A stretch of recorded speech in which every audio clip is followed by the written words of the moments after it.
Fantasy Island. I think my fantasy island would be this podcast doesn't happen anymore. And then it turns out I'm fucking trapped in it. Oh no, what a horror. I have to record. I have to watch a movie and record. I'm going to kill myself. Truly the horror. Welcome to Who Would Watch. My name's Oscar. My name's Carl. And this is Who Would Watch This.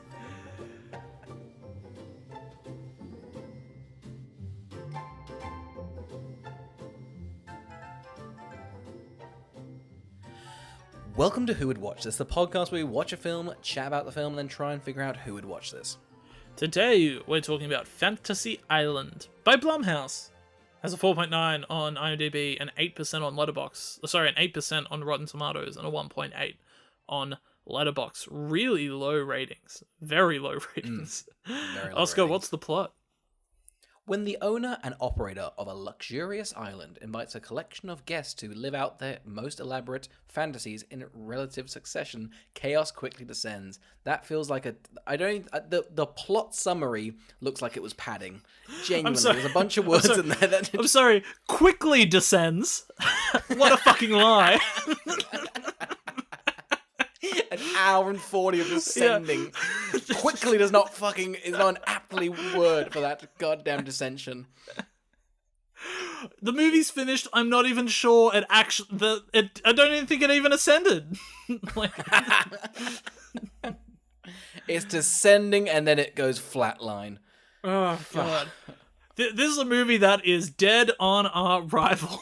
That's what the plot should say. Who knew?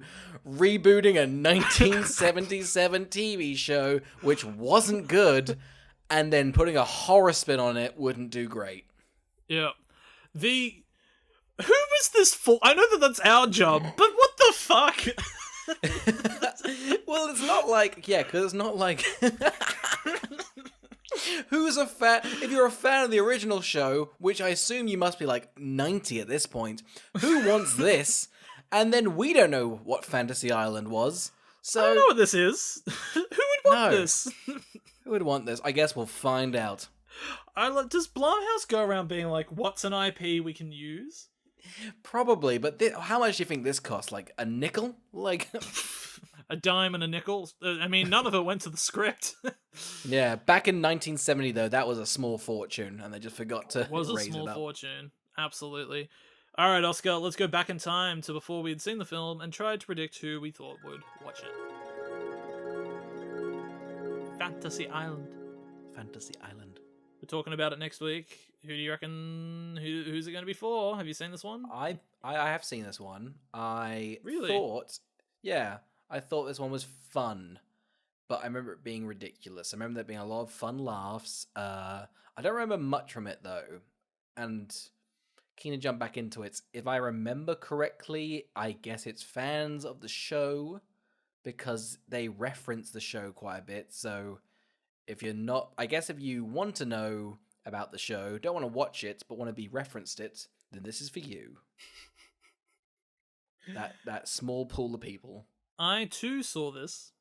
Dare I say I might have been excited to see it? I can't remember. Hyped? You were hyped? I don't know, maybe hyped is a strong word. But I remember being like, I'm going to see this in a cinema. And then I didn't. And then I rented it. And spoilers, guys. This isn't a good one. I thought I've liked it on Letterboxd, so I must have thought it was fun. Yeah, I think this is going to be for people that want a goofy time at the movies. Because it's a weird film. I think, because you think it's going to be a horror film. And then you're like, there's no scares. It's kind of weird, isn't it? It's really weird. It's kind of like one of those Adam Sandler movies where he just gathers his friends and goes on vacation. It's pretty much Grown-Ups. Like, if you didn't get enough from Grown-Ups 1 and 2, well, guess what? Fantasy Island is waiting for you. Like, I think if you were to sub out all these actors with like Adam Sandler, David Spade, Kevin James, Chris Rock, and a few others, you'd be like, yep, this makes sense. You're totally right, from what I remember. Yeah, I guess it's going to be for people that love an Adam Sandler film but don't want Adam Sandler in it. Imagine your caveat is like, ugh, I wish we had the plot. I want to enjoy Billy Madison, but I can't because Adam Sandler. But I love the jokes. I love the strong plot. I wish I could see another man go through high school and primary school at such an accelerated rate. That's all I really want. Mahershala Ali in Happy Gilmore, then I'd be happy. Like, give me Bruce Willis in Big Daddy. That's all I really crave. Carl, this film fucking sucks. I regret the statement I said. It's not good. It's not funny. It's not clever. The second you have to write notes on it, fucking sucks. I have so few notes. So few notes. I wrote fucking barely anything. There's a long gap where I must have just fucking checked out and gone, I'm going on my phone for the rest of the movie or something like that. You wouldn't have missed much. It sucks because the movie, God, it's pretty much like, hey, here's the story. Here's 4 stories. Whenever it gets boring, we'll just jump to the next one. And every minute it gets boring, so they just keep jumping over, and nothing's interesting for an hour 40. They kind of like immediately bail on the own concept of Fantasy Island. Like as quick as possible, they're like, good. It's out the window. Like, it's mainly a whole movie made so that we all know Michael Pena looks great in a white suit. Oh yeah. And if he puts his hands in his pockets, he can just walk suavely around. All right, let's fucking getting into it. All right, we got our actors here. We got Mulaney, who's played by Lucy Hale. Somebody's name Mulaney? Mulaney? Oh, I didn't know this. This is breaking news to me. Go on. What do you want to call Lucy Hale? We can call her Lucy Hale. Like, do we need to even talk about her in the film? No. Oh, I mean, technically, yeah, she's the pivotal. She's like, no. Let's talk. We can skip her. Let's do this because there's 4 stories. Let's just start it off. We got Mulaney, who's Pretty Little Liars. We got Brax and JD. Now they are played by Ryan Hansen, who's in Party Down, and Jimmy O Yang. This is genuinely the only enjoyable part of the film. It is the only enjoyable. It's one of those things where they've gone, hey, what if each fantasy is a different genre? So somebody's like a relationship drama. These guys are in like an action comedy.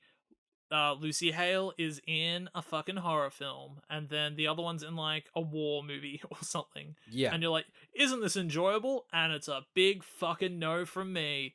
I was saying to you that this is pretty much the best live action Scooby-Doo movie if they had just gotten back I think the 2 brothers, that's Scoob and Shaggy, to a fucking that's absolutely them.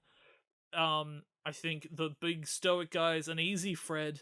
I think Maggie Q's a perfect Velma, and then I think Lucy Hale is this is how I do it, because spoilers, Lucy Hale ends up being the villain. Mm-hmm. But what you would do is you wouldn't say her name, and you would say that the assumption is, oh, okay, she must be Daphne. And then what you would do is, if she would turn out to be the villain, they would kill her, but then they befriend a different chick by the end of the movie. Or no, it's the one they save. Sorry, it's the one that they save. Yeah. And then at the end of the movie, you find out her name is Daphne, and then it cuts to credits. That's a film.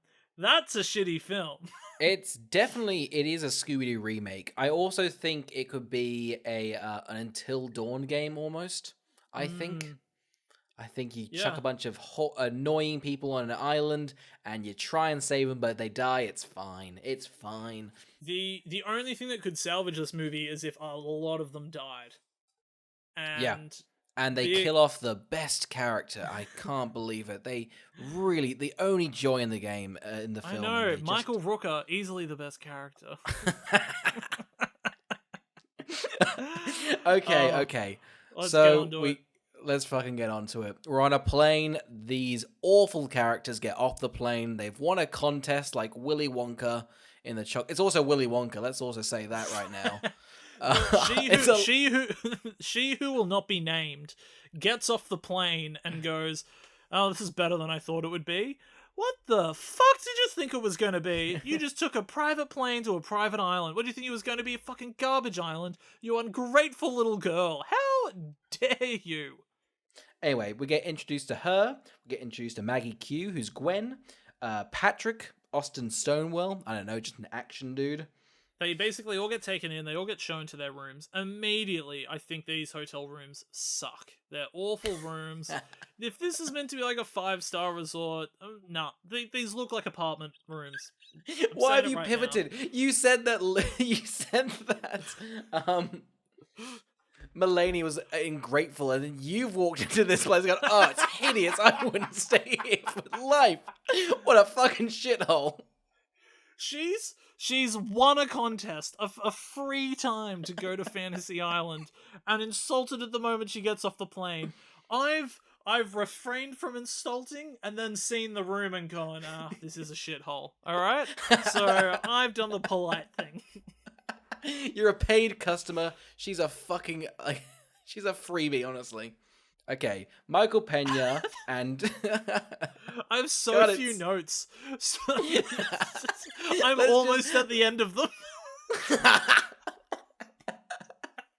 All you had was the Scooby-Doo bit, and you wrote it off as like, I think I can write that out for an hour. I have the Scooby-Doo bit, then I've just written Michael Rooker, and then I've written these look like apartment rooms. They suck.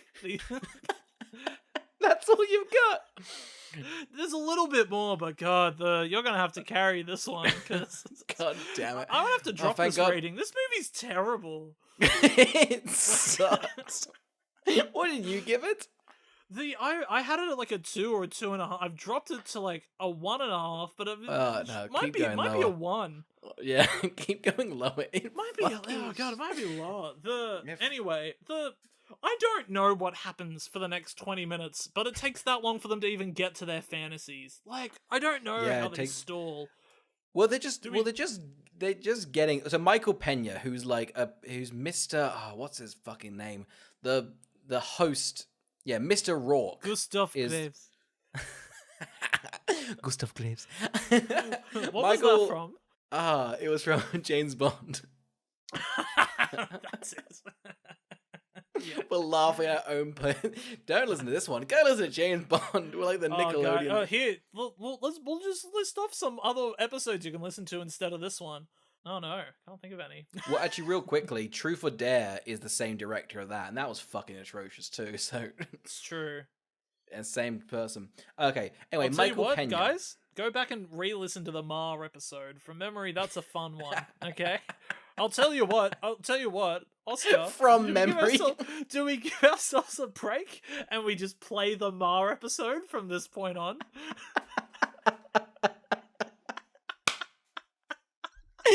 I swear to God, Carl, I've watched this film. If you had committed to this bit, I wouldn't have watched the film. I have detailed notes on this fucking film. We're going through it. You're not chickening out.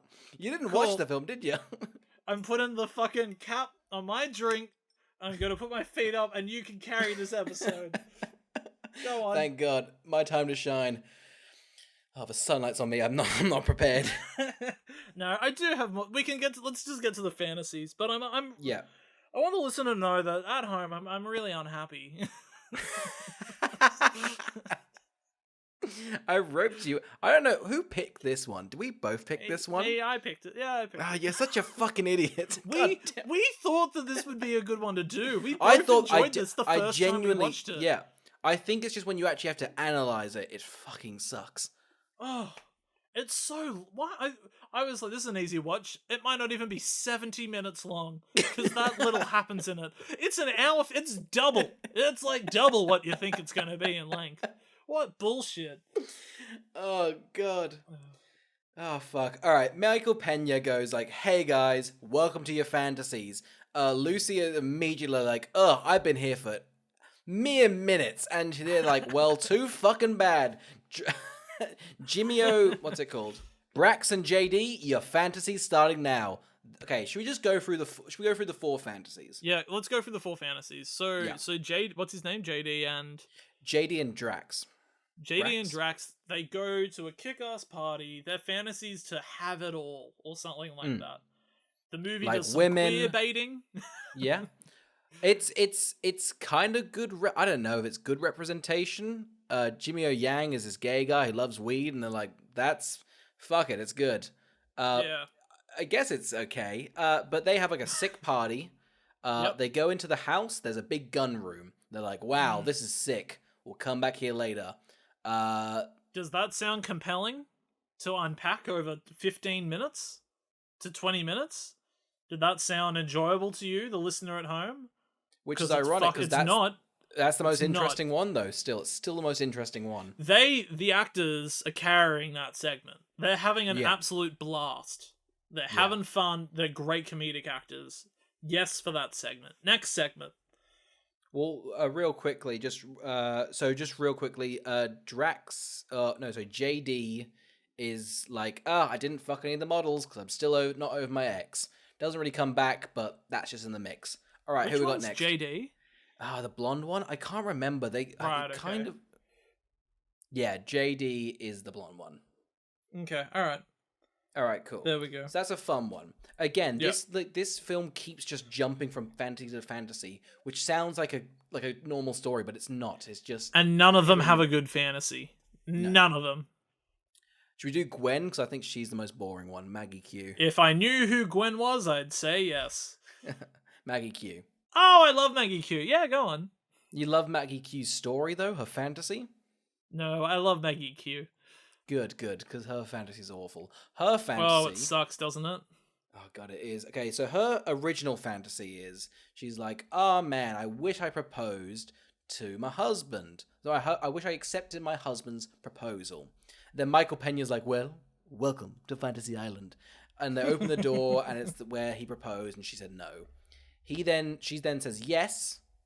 They have a kid together. They live happily on the island for 5 years. And then at the end of it, she's like, I didn't know that this Fantasy Island thing was real. I want a do-over. Yeah, it's pretty compelling stuff. So far, the fantasies are a party and a dinner. Yeah. Pretty compelling. High stakes. I mean, granted, they don't know that this is how it works, but dream a little bit bigger. I think it's annoying because every single story has to begin with them doubting what's happening is real, and it's really repetitive. Yeah, because all 4 of them all do this. We have like a 20-minute chunk where they go, huh? What? No, this can't be happening. I just don't believe it. Yeah, so then the next one is She Who Will Not Be Named's room. Yep.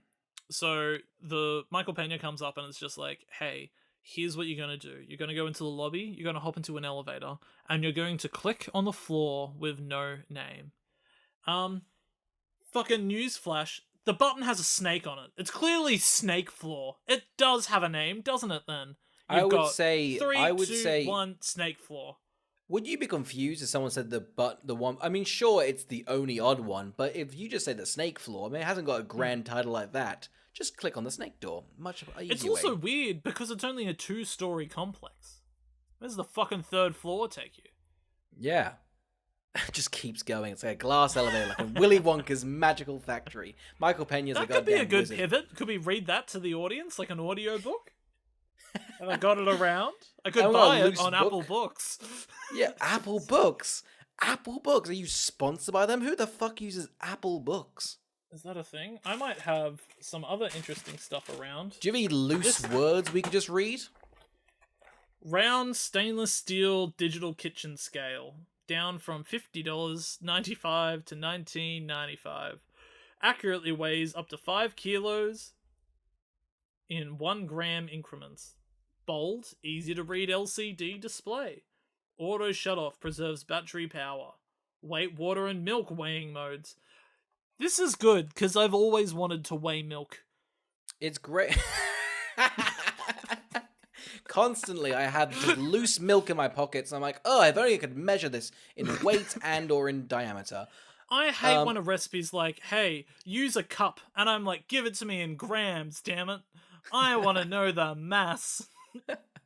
I've got a handful of milk and I can weigh it. Just put up my hands on the scale and we can do it. That was more interesting than She Who Not Should Be Named story. Essentially, she's like, I I tell you what I want to do. I want to bully my bully. I want to just fucking torture her. So she gets Salone, and she gets her in like a saw chair. She just starts fucking just like tasering her.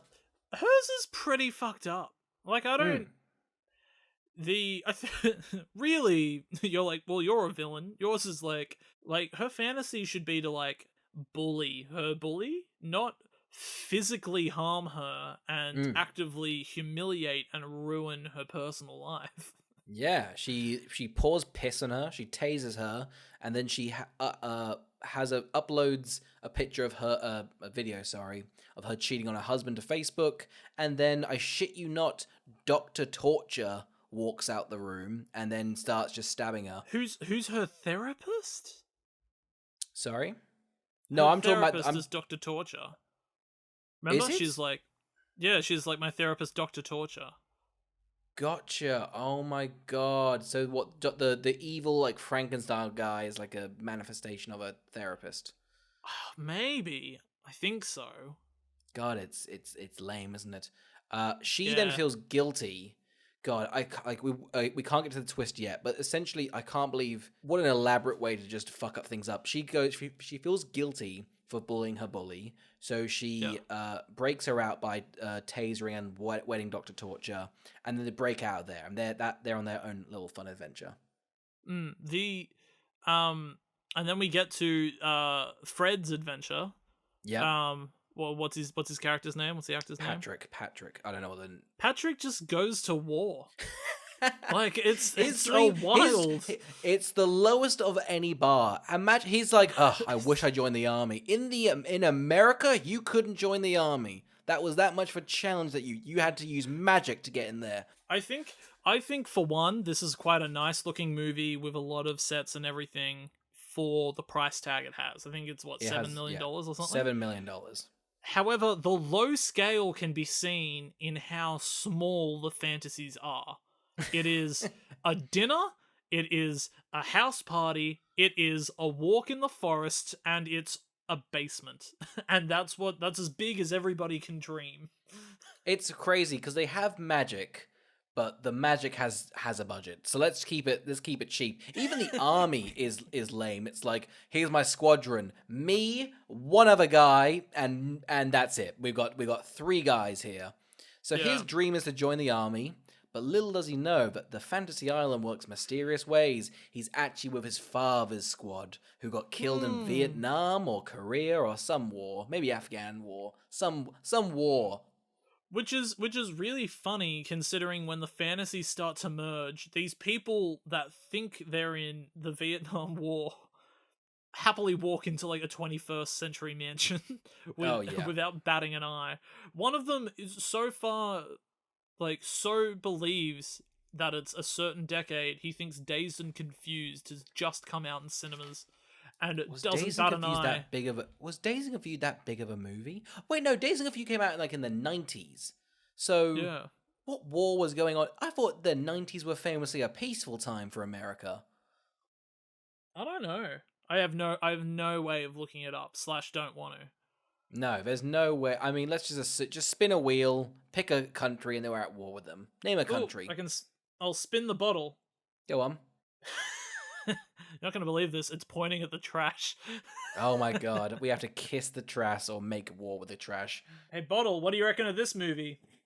It pointed at the trash again. Wow. Gave it 4 stars. What a weird thing for a bottle to give. I know, it's wild. They have stars scattered around the room. In little increments. I've got a 1, a 2, a 3, a 4, a 5, and a trash. Okay, we've set the stage. This is 50 minutes of the movie? Here's the thing. I think it's less, however, it feels like so much more. Yeah. Like, by the time we get to Maggie Q wanting to take her fantasy away, because it turns out she can, like, change the past. Yeah. It's like, am I interested in this? Do I care? No, it's a bold move to pick 4 vignette stories and then tie them together in not the fantasy ways. Like, there's such a clever way you could do this, and they just didn't. They went, imagine something off screen happened.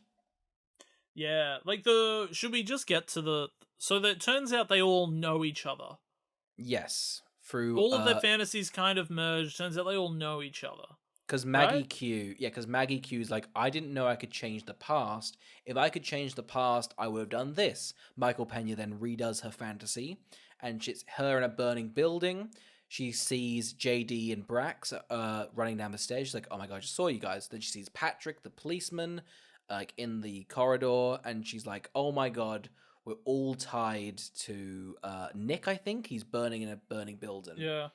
Also, she who must not be named says that she is tied to Nick, but we don't see her in the burning flashback.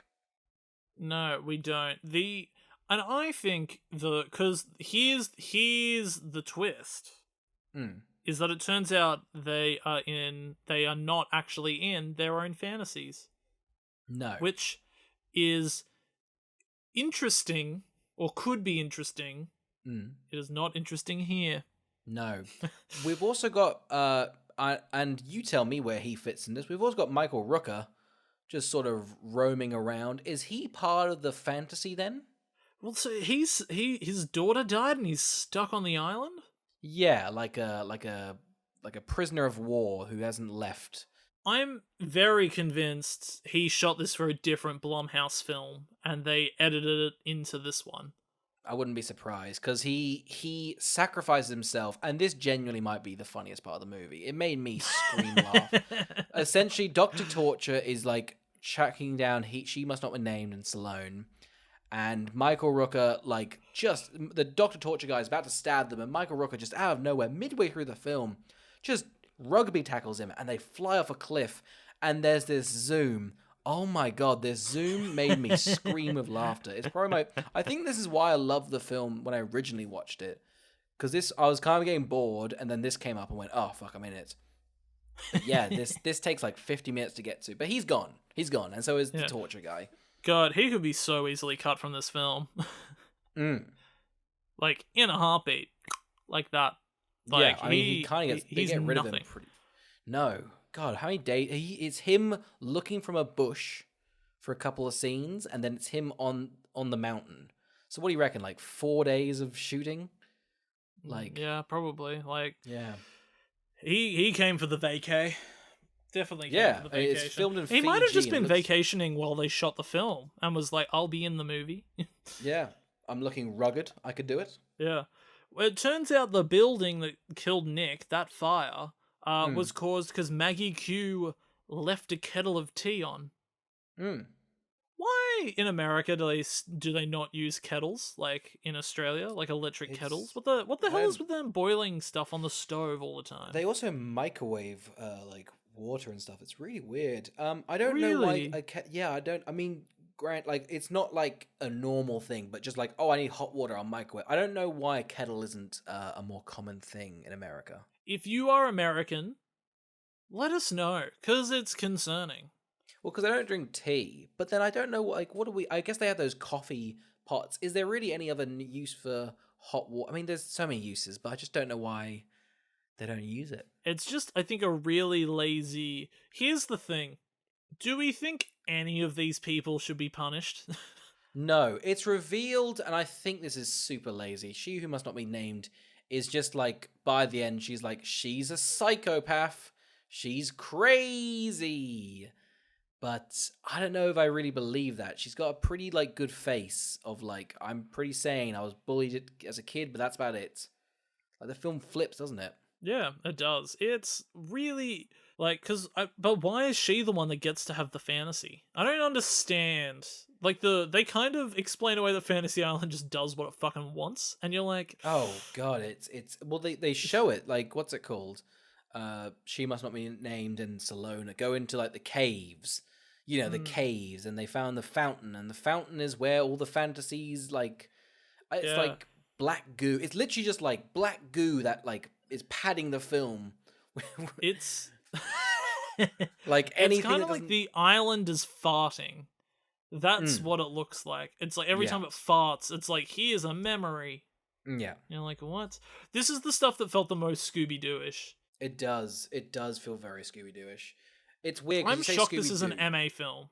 I'm shocked this is an MA film. I don't know what, like, because real quickly, has there been any horror? Like, there's been some jump scares, but they're just creepy hotel owners. They're just the staff that work there. And they're like, hey, can I get a tip? And it's like, oh my fucking god, you're freaky looking. I wouldn't fuck you. Ah. I know, it's just like, the horror is that it's just like, what if unpleasant people ran a hotel? Like, unpleasant looking. They're very kind, honestly. Yeah, they're like, oh, money doesn't exist here, and you're like, all right. That's fucked up. Yeah, and at some point they think that they're in Nick's mum's fantasy, and they think that Nick's mum is the somebody? They think Michael Pena's assistant, who turns out to be his wife, and that's his fantasy. Men, am I right, Carl? Freaking But yeah, well, real quickly. So when everyone kind of comes, Maggie Q's on her own sort of thing. She Must Not Be Named is doing her own thing, but it's really weird. JD, Drax, and Patrick, the army guy, their fantasies kind of merged together, and it's this weird like party thing, but war. And there's like a Russian guy tracking them down. They have a grenade. They do a lot of grenade jumping. I don't know what it was. What was that? The grenade. I hate this film. I hate this film. It's the most uninspired thing. Anyway, what I mean, do we? I mean, what is there to go through real quickly? All right, so they do this. Who? You go. Oh God. Well, like let's. What are we doing? Anyway, they do. It's just padding, but I don't know why it's padding. I feel like it could be cut down. And anyway, they go. All right. Why is it an hour and 50 minutes long? Like, why? If you make a movie this long, it costs more money. It is cheaper to make a shorter film. Why would you not have made this a short film? Like a shorter film? Like, why isn't this under 80 minutes long? There is not enough plot. Because this Michael Pena assistant thing goes on for like 15 minutes. It's like, she's the real villain. It's revealed that She Must Not Be Named is the actual villain, and they're all in her fantasy. But luckily, they're all in the cave where the magical goo resides, and they have a grenade. And they're like, well, this is such a simple solution. They throw the grenade into the pool. Real quickly, JD gets shot about 20 minutes ago. Don't worry, it's probably like nothing. Anyway, the pool then blows up. Everyone dies. But not really, but only Patrick dies because he jumped on the grenade. Yeah. So he's actually dead. He's actually dead. Sure. Could you care less? But Here's the thing. If you're a policeman, I don't think you're supposed to run into a burning building. It's like your life could be taken as well. Exactly. So his character arc is like, well, you should die. Like, you're a coward for not wanting to. Like, I don't think. Here's the thing. He couldn't have saved Nick. Nick would have died anyway. Yeah, he would put himself in danger. But I guess, it's kind of held up so flimsy with just Mulaney, Lucy, who should not be named, just going, I'm psycho, you guys are... He was my date, and I wanted to date him, and you guys ruined it, so I brought you all here to... How did she even get their numbers, names? I don't know. How did she work out they were to blame? No clue. I kind of get the woman... It's like, maybe they would have released whose fault the fire was. Yep. And maybe she would know who he's living with. Yeah. The policeman I don't really get at all. Yeah, I don't think the policeman's such a fucking stretch. And the bully was like, it seems strange she was like, this is my master plan for this thing. Also, while I'm at it, I'll get my high school bully involved. Yeah, so it's like she doesn't end up playing into it anyway. No. Yeah. I don't understand. Why isn't it just one person's fantasy? Like, why wouldn't you make... I feel like you could make a horror film out of somebody's fantasy turning to shit. Like, but you just focus on one person. Like, I don't know why. Well, because, like, here's the thing. I genuinely like the idea of 4 different genres, and then when they have to all cleverly come together, like, in the actual fantasy. But they don't do that. They all do their fantasy, the fantasy ends, and then it's revealed midway through the film, hey, we're all actually know each other from a separate event that doesn't really tie into like our stories or themes, and one of us is actually controlling it all. It just seems lazy, and it really just puts an annoying pacing on the first act of the film because you're just kind of just getting through it. And it's like the ending isn't like goofy or violent. It's just really silly and boring. Yeah. And it just ties up things. But it ties up things but like in a really weird way. You're left with the two girls, one the bully and Maggie Q, and you're left with Jimmy, what's his name? Drax. But it's revealed that Michael Pena's like, hey, this island's pretty I don't get it. They've destroyed the magic, from what I can understand. His wife is now dead. But Michael Pena's like, hey, I think the island's got a little bit of magic left. So if you stay here, Brax, JD then can live outside this place. And then it's revealed that Michael Pena is Mr. Rourke, and then if you're a big fan of the show, it turns out that Jimmy O Yang, Brax Weaver, is actually Tattoo, the little man from the show. Do you reckon somebody fucking cheered when this happened? They got Tattoo back? Oh, God, it like, I had to Google what that was, and sure, I'm not a fan of Fantasy Island, but I don't know who was a fan of Fantasy Island and then has gone out and watched this. Yeah, who's going, this needs to include some fan service? Who are your fans? Who are you? What do you mean? Do you think it made a lot of money off the name brand? Do you think it knew? Do you think it made any extra money? No, I didn't know it was based on a thing. I looked at the TV how much show. money did it make? How much money did it make? Like 60 million? I made 50 million. Yeah, it got pretty slagged in the ratings. It did. The more we've struggled to talk about the film, the more I realize how absolutely unbearable it is. Yeah, I watched it. I think when you're taking notes and you actually have to process what you're watching, it's a real painful experience. And the little bits in it kind of make it tiny bit bearable, but it's so padded. I just don't get it. Yeah. I just did a huge yawn. I think that there are some elements of people trying to turn this into something good. But in the end, it's a pretty lazy, uninspired film.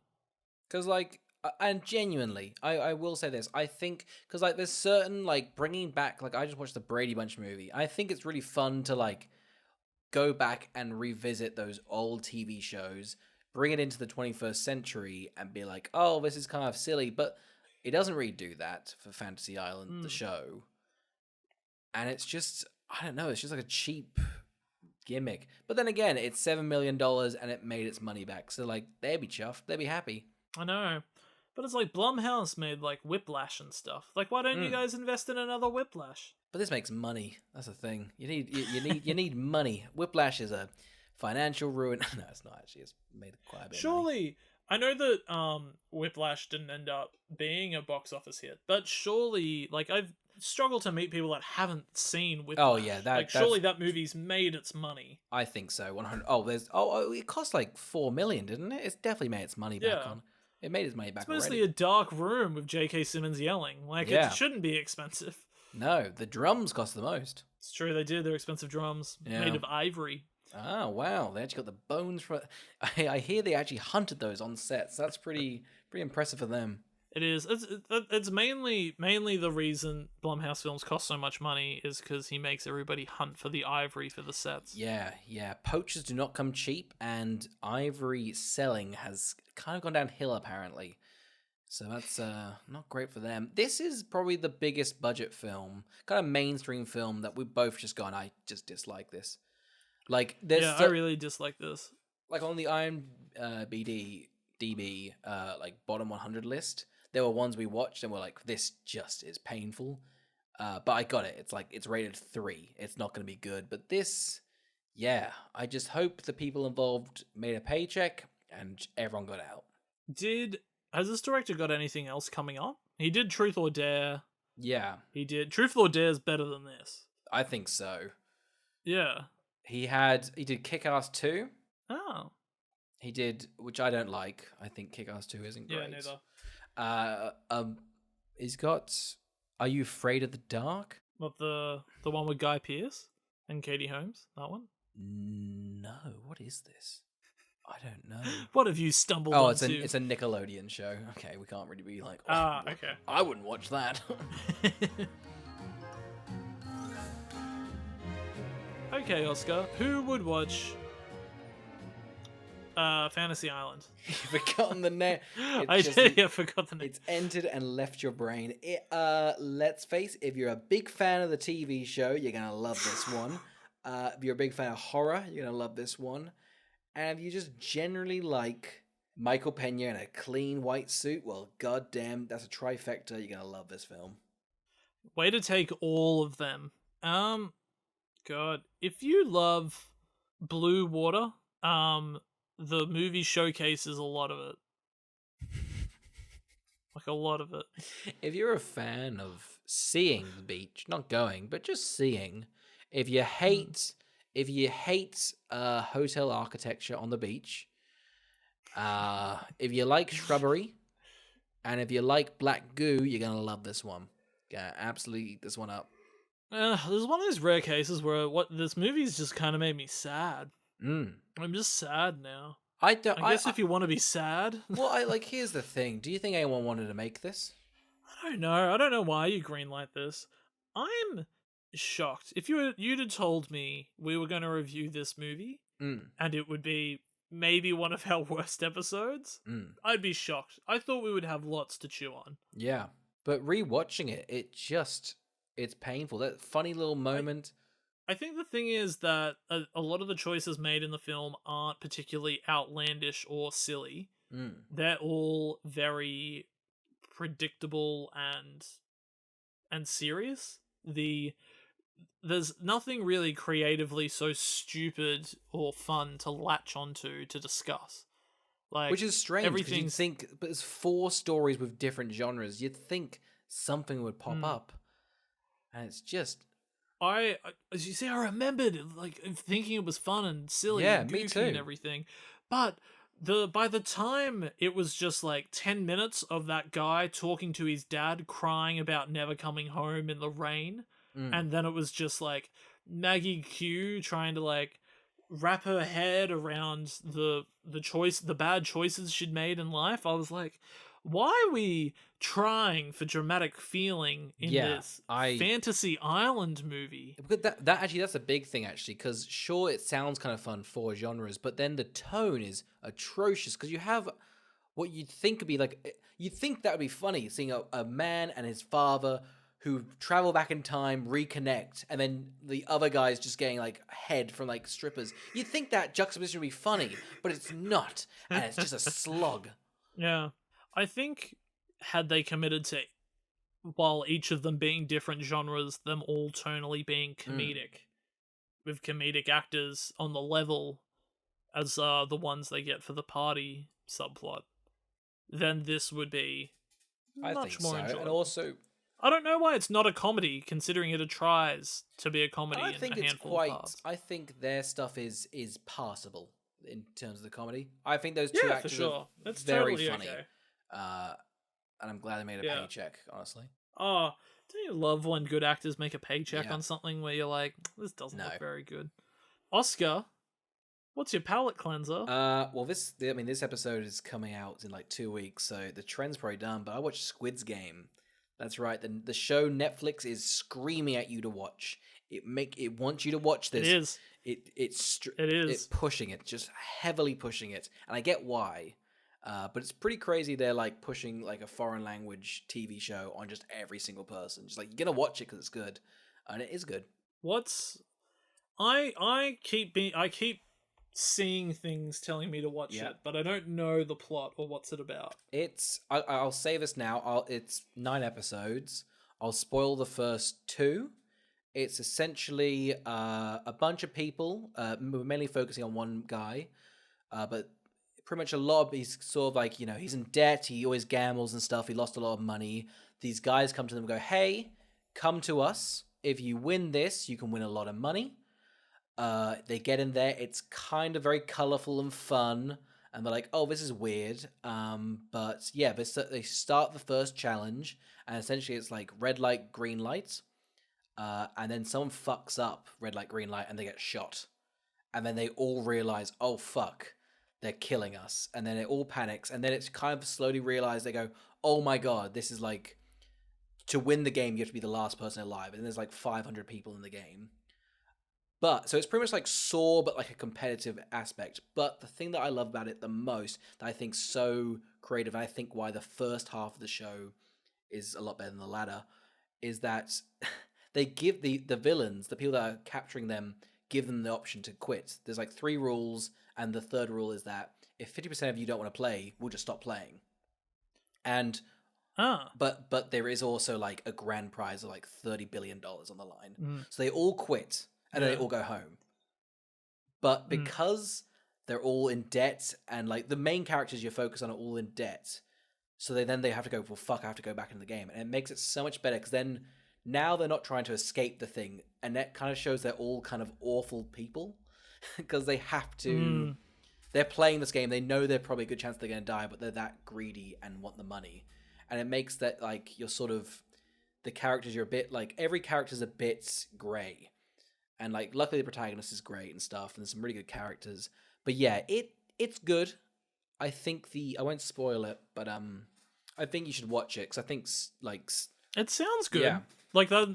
It sounds intriguing. The style's really, it's very like, it's a bit cartoonish, but like in a fun way. It's a really cool, like they've some great sets. But yeah, some plot. Why is it called Squid Game? Because it kind of opens with like, it's essentially like they're all the themes of the games they play. There's like, I think 6 games. They're all kind of child games. And in Korea, there's a game called Squid Game, which is like a playground game, which is kind of like kind of like tip in a box. Yeah, it's cool. It's really good. I hope it doesn't get a season 2, because I think it should be just a standalone thing. But I think it's going to be very much heavy on Halloween if it picks up any speed. Could it, what's it called? Could you not do a season? You definitely could do a season 2. 2 with a different cast? Or? I think you could. You really could. And there's more to explore there, but I don't know. I don't know. I'm pretty sufficient. I don't really want more of this. I think it's a great 9-episode miniseries. Are they long episodes, or what's the 50 minutes? Length? They kind of vary from like 50 minutes. I think but I will say this, I think the first couple like really do well, and it does lose a bit of its steam, and some of the twists and plot kind of go nowhere, but it's pretty good. Nice. Gar, what was your palette? You've convinced me. Yeah. I watched After Hours, which is a very early Scorsese film. And one of the reasons I was really intrigued by it is because it's written by the guy that wrote Vampire's Kiss. Stop it. That's cool. Yeah. And it's basically this it's like a movie of a comedy of errors about a guy that basically goes to try and get laid in the middle of the night at like 2 a.m. and essentially just digs himself into just the worst fucking night. Just constantly makes the wrong decision, constantly screws everything. It's just like a comedy of errors, and it's so sort of surreal and very different to anything I think Scorsese's kind of made since. And I think you could definitely see some Safdie brothers in this in terms of where they've taken some style from, and like the franticness of the direction and like the increasing stakes as the night goes on. But mainly because it's so surreal and potentially could be pretty silly. I don't think it comes off all that silly, which I think is a detriment to the good filmmaking. But I think it goes to show that had, say, Scorsese directed Vampire's Kiss, it really would have elevated that script. Gotcha. Because I think comparing After Hours and Vampire's Kiss, I think you're like, these are both very silly, comedic, surreal comedies.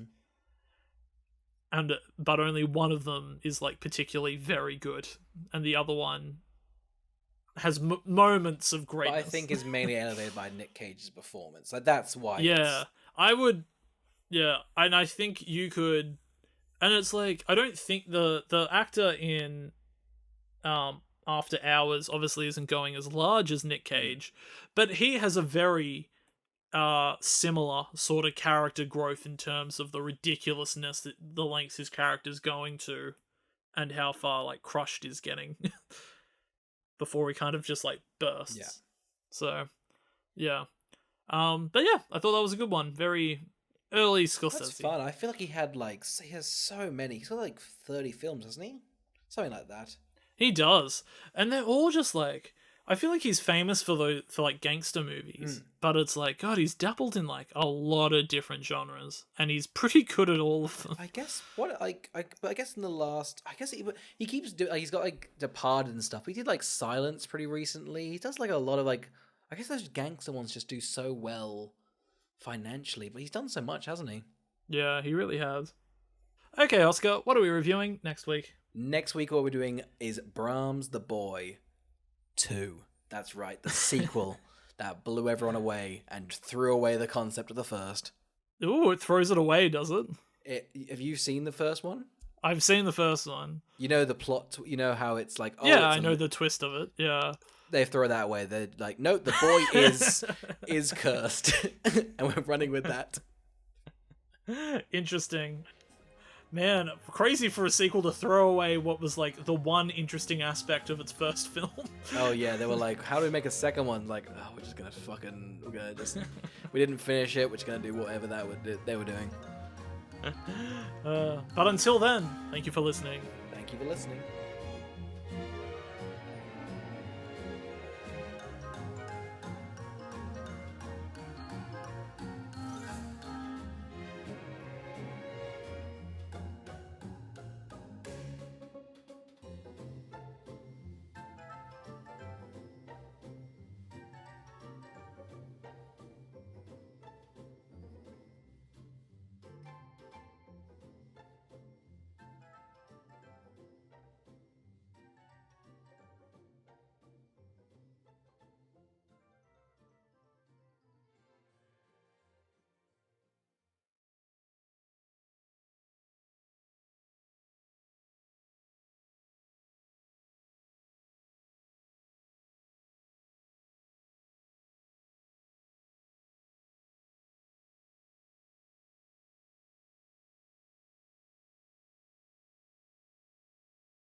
in the City I have don't that? know. They're doing another season of Sex and the City, so I guess we'll find out if that popularity's still there. So, yeah.